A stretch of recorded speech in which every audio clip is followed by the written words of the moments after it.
President Lori Berquam at Mesa Community College. Welcome to the New Media Lab. Thank you. Really nice to be back and continue our discussion. Eddie, before we start, Can I just let all the listeners know that you always entice me by having chocolate chip cookies that, like, I'm supposed to focus on your questions while at the same time the smell of freshly baked, warm chocolate chip cookies are on my table right next to me, like literally an arm's length away. Thanks, Eddie. Just thanks. I think my dad would say, old Indian jerk. Yeah. Anyway, it's really nice to see you back here in the lab. And please enjoy your cookie.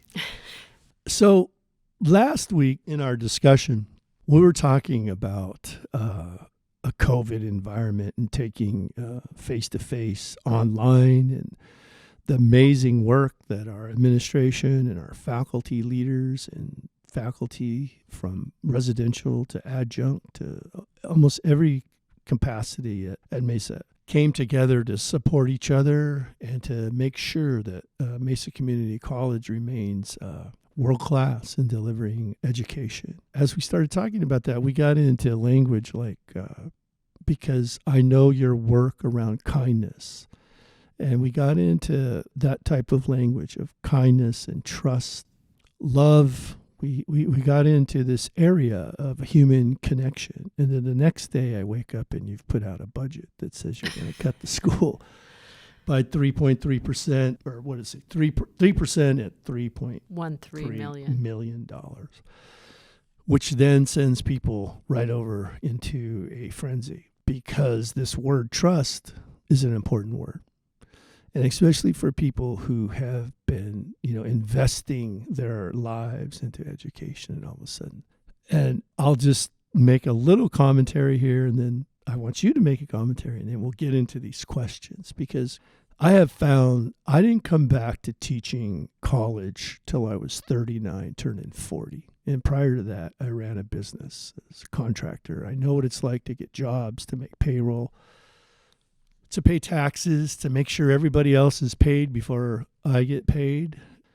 And when I came back to education full time, I was at ASU for 4 years, UC Davis for a year, and then I've been here for the past 20. And I've always been fascinated by the funding process that the community college has. To me, I feel it's very outdated. And I wanted to talk a little bit about how we are funded, how that can change, and that, because ever since I've been here, we talk about enrollments up, enrollments down, enrollments up, enrollments down, and every time we attach that to a budget cut.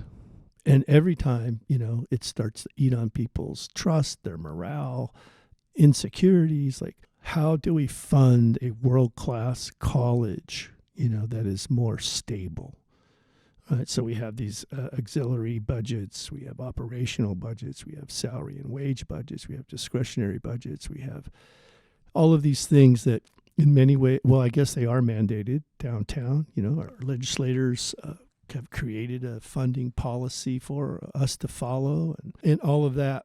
But I really think that this notion, again, of enrollments down or up, we have to modernize how we're funded, right? So that we are a continuous, that we have some stability in what we're doing over the next 5 and 10 years. And when I lived in Oklahoma, I had a friend, Bob Phillips, and he was the grandson of Frank Phillips, Phillips Petroleum, Phillips 66.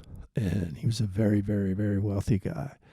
And I remember one time when we were talking, he said, $1 billion just isn't what it used to be, And I've always thought about that. But I'd like to talk about your process and how you, given the mandate that you're under, the restrictions that you're under, because now I've seen how different people push back against this because it's always ongoing. Cut. And I hope we can get into your process, but I know that you publish this piece on the intranet out of your office that discusses your process. So I think it's again very informative, and that helps all of us, right? So tell me about your process when you're told as an interim president to make these cuts. Where do you go with that information? Eddie, I think you started the conversation with the knowledge of how the community colleges are funded. And it's interesting to me to learn community colleges in Arizona are funded differently than community colleges are funded in Wisconsin. So one of the things I needed to do was do a quick, skill up in understanding the funding model. And there is a correlation between enrollment and the decline in our tuition, or the amount we get from tuition when our enrollment goes down. We're, as I've said before, we're down about 15% here at MCC. So then that affects the amount of revenue we bring in, which thereby then affects our bottom line balance or bottom budget. Connecting this back to COVID, if you remember in the spring, I was very clear that we weren't going to let, even though we didn't need people on campus who were doing work, we still found work for them to do, even though we all moved off campus. So we had a commitment to making good decisions in that realm. Now looking forward, we're a district of 10 distinct and different colleges, many of which offer similar programs or duplicate some programs and some efforts. And I think if we are, as you indicated, 5 to 10 years, what are we doing? And I would love to engage in that conversation, because I don't think we're really taking the opportunity to think about the future, but rather we're building the road as we're on it. And I think that is in and of itself a struggle. But I learned that, at one point in the not so distant past, the community college funding line was zeroed out by the state. And you're probably aware of this. And so that's one piece of information. The fact that the money flows into the district and then is then distributed to the 10 colleges, presumably by FTSE or by the enrollment numbers. And historically, since we are one of the larger colleges, or the largest college in the district, we do get a fairly large budget compared to our colleagues at some of the other colleges in the district. So our operating budget is about $104 million, which is a pretty sizable budget. 80% of that is in staffing, meaning we pay, it's for our payroll, our staff, our faculty, our temporary employees, our contract employees. So 80% of that is in staffing. So that doesn't leave a lot of wiggle room, right? We have been reduced to, that availability.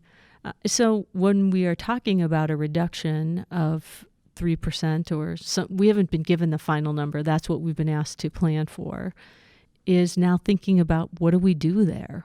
And the decision, whatever, I think we have now consulted with the chair's cabinet and a few other folks at the college level. So the first thing we did was consult and build models. What does this look like? What is the impact? That has to be what is first. And then engage people in what is the best angle moving forward. Is it the end all be all? Probably not. Will 3% hurt us? I mean, I think I liken it to you go out to dinner and when you can go out to dinner again, and you have a really great meal and you're really full, but you're like, oh, I still want to have dessert. And so then you have dessert, and then you have that uncomfortable feeling where you're like, oh, I want to unbutton my pants, but I'm in public, so I really can't. I'm using that as, where I think we will be. I think this cut will be uncomfortable. Mm-hmm. I think we will be able to manage it. I think if there are subsequent cuts, it will be painful. Yeah. It will be very painful. So how, you asked, how do I do this? First of all, I get together my leadership team, get some numbers and data, and then what are some models, what are some possibilities, and how to do this, and then we begin talking them out, socializing them. Yeah. And then this is due by the end of October. So it's not like we have a lot of operating time here Right. to make decisions. Right. And so it's due to district by the end of October. So our hope is to have a plan in and then be able to be flexible and nimble in that plan. If we have to adjust, we have to adjust. If we have to make changes, we have to make changes. Yeah. And so I like, the fact that you have this process, I think that is helpful for people to understand, right? That there's a process and there's a consultation and there's an analysis, and then there's, like you say, the flexibility. Because we always work, again, off of this premise of enrollments up or enrollments down. And I've discussed this with you in the past that, up from what and down from what? What is the number? We know, I can remember when we had 26,000 students, and traditionally a community college enrollment will go up when the economy's down. And so we want the economy up, which means our enrollment may not hit those high 25,000, 26,000. That's not necessarily, in the past, had been a good marker for funding because we want our economy up. Whereas for us, I think one of the reasons the state legislators zeroed out us was because we already own a big chunk of the treasury through property taxes. So in fairness, even though I would still like to have that supplemental income from taxes, in fairness, we already own a big chunk of our state treasurer through the property taxes. And so this idea of footsie when it's up and when it's down, I think we have to take that variable into account in larger chunks instead of, every 32 weeks, because that's just like chasing it's just, this doesn't work anymore. Again, we want to be able to provide the same level of service to our students year in and year out. We want a branding. We want to be consistent. And then how other people have responded over the years, because it happens every 32 weeks, right? Or whatever, 48 weeks. And so I like to learn about the process that each individual, how you work with this, because we can push back. It's, I wasn't going to say there's plenty of money, but the footsie model limits it to how much you can get your hand in the pot, apparently. And can I build on that Yeah. a little bit? Because I am not a proponent of doing this annually, because it does really tie your hands with regard to planning. Right. And for innovation. Right. And one of the things that I know that has been tossed about is the idea of a 2-year funding model. At least then you have one reprieve year of like, okay, I can breathe. Or I can plan for this maybe happening in September, and I don't have to worry about whether I'll have the money. That's right. This September to next September.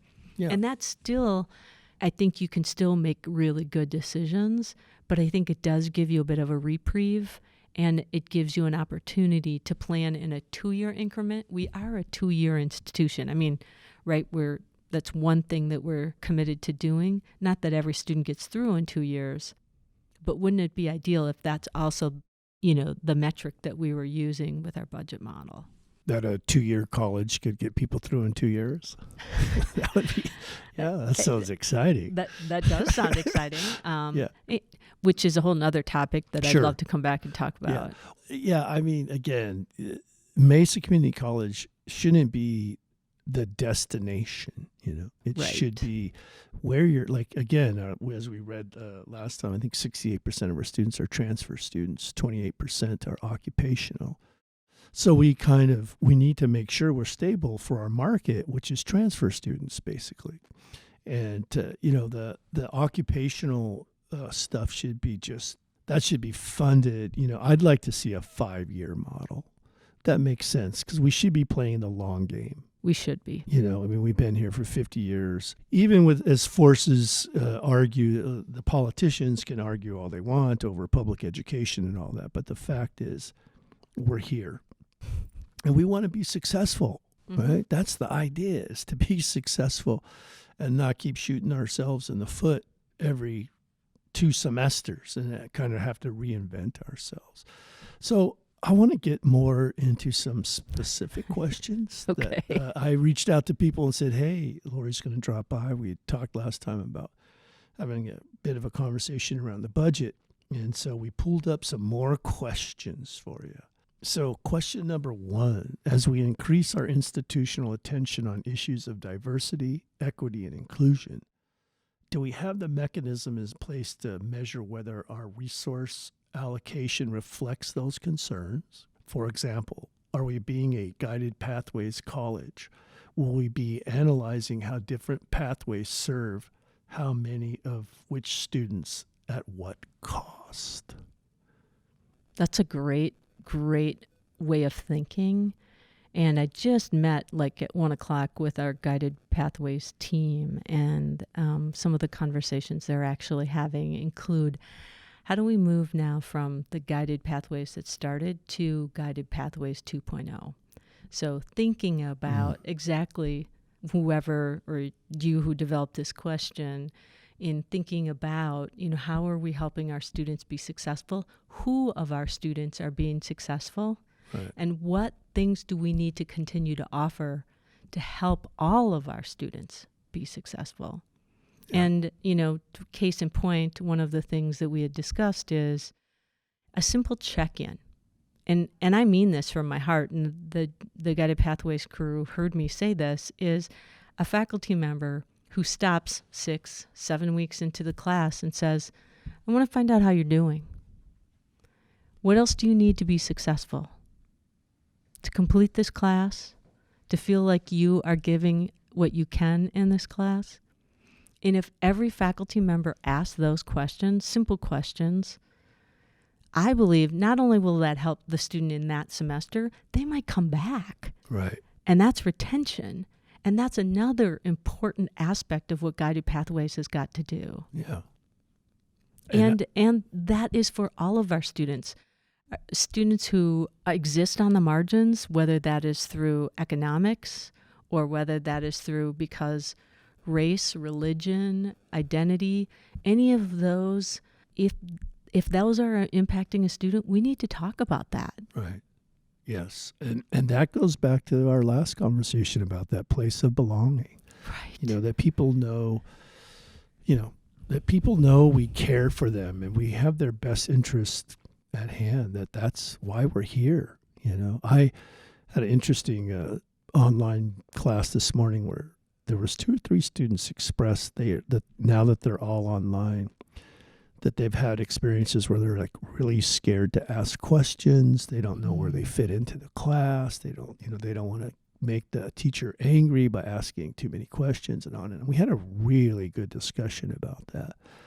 And I was surprised in some way. I'm like, I don't ever want you to be afraid to ask questions. That's what we're here for. I'm not a teacher anymore. I'm an educator. And so, I have their best interest at hand.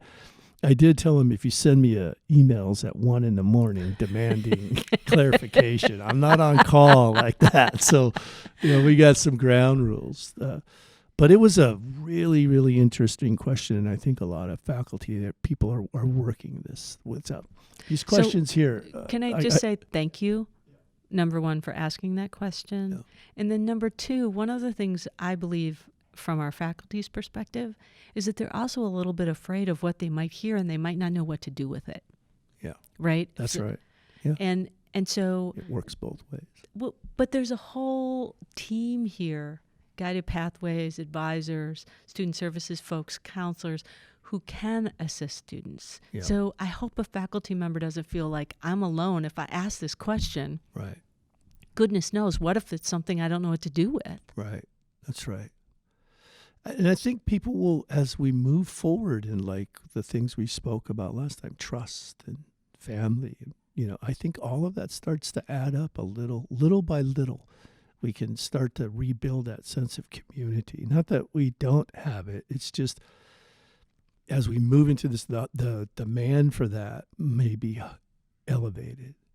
And so we want to make sure, and we'll post in this interview these resources that you just spoke of so people know where to get them. These questions here, come from our very own Craig Jacobson, Dr. Jacobson, who him and I talk pretty regularly. And I'll be thinking something and writing it down, and then he'll come out and go, yeah, well, that's exactly what I was thinking. And so, yeah. So question number 2. There has been talk for at least a decade about decentralizing some budgeting and the expenditure decisions that come along with that, but it hasn't really materialized.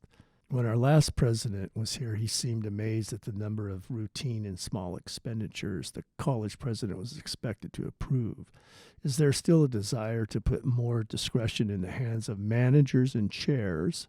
If so, can you speak to that, to what that will look like and how we are moving forward with it? Well, I can give one example. And first, let me just say that Rich was exactly spot on. And fortunate for me, we're in COVID, so I don't have to approve every travel authorization for 1 cent because nobody is getting travel authorization. So I'm fortunate there. So if there is a bright spot of COVID, it's that. But I will say the one thing that I have control over, so what I've learned is that there are a lot of processes in place that are not college-wide processes. So they may be district-wide processes. They may be some form of a purchasing process that typically, as you dig in, you'll learn was put in place because somebody made some bad decisions and demonstrated some poor judgment previously. Oh, yes, right. And so where I was able to make some changes, I did. So I'll give you a brief example. So the official function forms, I used to sign off on every single one. That I've delegated the authority to that to the SAVPs and to the deans or directors. So to a certain level, if it's over $1,500, then it still needs to come up to me. But when we looked at the data, the majority of them are far below $1,500. And so, the reasonableness of the president signing something for under $1,500, I think is justified in terms of delegating that authority to those who are closer to the concept. It is a continual effort for me to have decision making at the lowest possible level, meaning I don't believe the president is always, or the executive vice president is always in the best position to have all the information to make the decision. But the decision, if it goes awry, rests on my shoulders. That's right. And so how do you do this? It's a balancing game, right? Yeah. And you talked about trust at least a couple of times so far in this broadcast, and I believe trust goes multiple directions. Right. And I believe there's also trust and accountability to those taxpayers whose money I'm using. Right. Trust and accountability to our students who may be paying tuition. And I want to make sure that every dime that we use should be accountable to them. I often say any purchase I make should be able to be written on the sky for the world to see, because that should be my judgment, my gauge. Right. Of whether or not it is either an ethical purchase, it's a needed purchase. Those are the sorts of things that help guide me. Processes sometimes can be both beneficial because then we follow a process and it's appropriately followed and it was put in place for a reason. And if there are ways in which that we can adjust a process, I am certainly willing to talk about that, as I did with the OFFs. But making decisions at a lower level obviously also then comes with that level of accountability and responsibility. I think we have a great team at MCC. I think we have many, many, many outstanding leaders at a variety of different levels, not just leaders at the chair and at dean levels, but we have leaders who are within departments who are doing really good things. Right. And I believe if you are doing a good thing, following a process, just like we have to follow a process if you write for a grant, or you had to follow a process to get your PhD, to get your dissertation done. All of those things were put in place for a reason. Do I always agree with them? No. Right. But I also have to pause and think, what is the reason for the process? And unfortunately, oftentimes we put it in place because of a bad decision, but also we put it in place for equity. Right. So that, because if it's just another way of accountability that I think is also important for us and as we demonstrate to our students in our communities. I agree. I think transparency and accountability to our mission, I think, is so important that we align all of those things. An important factor in college budgeting is what the district will pay for and how it allocates money to colleges. Could you talk a little about how you see those transactions now and what you hope they will look like in the near future? And I think how I see them now is that it is not very clear.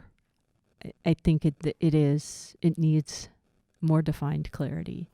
How I see them going in the future, or how I would like to see them go in the future, is, and I have brought this up, what do other large-scale systems, how many people do they have in their district or system office per the number of colleges, the number of students that we have in Maricopa? Right. I think that there's a percentage that we should be gearing towards or looking at. So there's the school or college percentage, and then there's the district percentage. If there's 100% available, how much should go to district, how much should go to the college for operating expenses and to educate that student? I don't think we're there yet. I don't think that's how we have operated as a district. Right. I can tell you, having come from Wisconsin, one of the things the legislators did was they gutted the system. They gutted the system. They believed that, the role of the system is to assist and serve the colleges, not for the colleges to serve the system. I like that idea. And I think, honestly, we have an interim chancellor. We have work to do, and I don't think anybody is denying that. And I think district, there's no villain in this story. I think everybody's trying to make sense of, the information that they have and how to make the best decisions going forward. I think we're also not clear as colleges about what do we want from the district? What do we expect from the district? What's the role they should be playing across the county? Yeah. So again, it's a both and. But in fairness, Lori, we've only been here 50 years, so. Well, I've only been here for one. That's right. That's right. And so I've got a few more to go to impact change there.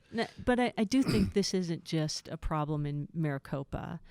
I think it is a problem in any large system, because it is really trying to figure out, what is the correct balance of power, the balance of direction. If a vote of 9-1 is a tie, we've got a problem. Right. Yeah. If the amount of the district office is bigger than, 7/10 of our colleges, we should be paying attention to that. That's right. Yeah, that's been, like you say, it's been an ongoing discussion about those types of issues. And I think the most important part here for our listeners is that, we're here to have a discussion around these very difficult topics. And we hope that transparency and learning to talk about them, will help us have that stability that all of us need to be our best self. That's what we want to be. It's, because my first instinct is generally how we've dealt with the 3% cut is not rehiring people who have retired. And we have a lot of people who have left the institution, I think, because of COVID. It's too much of a transition to make late in the career, You got a big job ahead of you, and I know you get good people around you, and I think, again, as we come back to our listeners here about, being transparent and making sure everybody has good, solid information, that to me is a best practice. As much as we can bring stability to these decisions, I think the better for everybody. How you doing with all this budget talk? Well, let's just say, we have now stacked COVID on top of numerous instances of racial injustice, on top of climate issues where we have wildfires burning all around us. And now let's stack on top of that some economic issues with our budget. So I call that the perfect, what do you call here a desert storm when it's a haboob? Haboob, yeah. Yeah, so I'm thinking we're in a haboob. And I appreciate that question, Eddie. I think when I look at any sort of budget reduction, the first thing that I believe is really important is not to incite drama or to create chaos. I think it is to be level-headed and try to make sense of what information I have and what information is needed to make good decisions. Who needs to be, whose voices do I need to hear that I haven't heard? How can we make good decisions for the college? And I would say of utmost critical for me is to make sure that people know that we're in this together, that it's not going to be done to them, but it's going to be done with them. And, I think we have shared this before, but wouldn't it be great if we had a month of all we got to think about was how much money was coming into this college and what are the many things we want to do, the ideas we want to have take root to benefit our students. This college, well, as we were reminded, used to be a sheep farm or used to be some grazing land, correct? It's what we are located on and native land that we should be paying honor to and tribute to in the work that we do every single day. And my hope is that through this budget reduction process, we're able to continue to honor that work. Yeah, and I think the other part of that in our discussion was that the community college was built before the town. So the emphasis was on education. Mm-hmm. The farmers knew, as the businessmen knew, they wanted our citizens educated so that they would come to them, with skills that they could then benefit. I've worked with a lot of business leaders in Phoenix doing different projects. And I always ask them, do you want a community college? Do you want the people that are going to come to work for you to have a good quality education, a well-rounded education? And to a person, they get excited and say, absolutely, that's what we want. 2 years, 3 years is a good start. If a person's not going to go into, a particular discipline of expertise, law, medicine, the builders, the realtors, the bread and butter business owners, that's a good start for them, for people to show up with a good solid understanding of critical thought. And I think that the one thing is problem solving, mm-hmm. innovation, right? And those are the types of things that we need to keep building here at Mesa Community College, as programs where students can experiment, with innovation and problem solving and critical thinking and curiosity about themselves and about others around them and about the world they live in, the environment we have. All of that feeds into what I believe will be global citizens. That's right. And that's what we want. That's what we want, yeah. Everyone, we are here at the New Media Lab. We've had a discussion today around budgets, and we hope you've enjoyed our podcast. We certainly appreciate the president coming down and taking time to be transparent and to have a conversation. I think we're talking about doing this on a weekly, bi-weekly or something schedule. Some semblance of schedule. Some kind of schedule. So for folks across Mesa, we'll be sending out, we'll once we figure out a topic that we want to talk about, I think it would be a good practice for us to send out a call for questions, and we'll try to rank those questions. And people want to hear from our president directly, they can send us questions. Until then, thank you for listening and stay positive. We'll see you next time. Thank you, Eddie.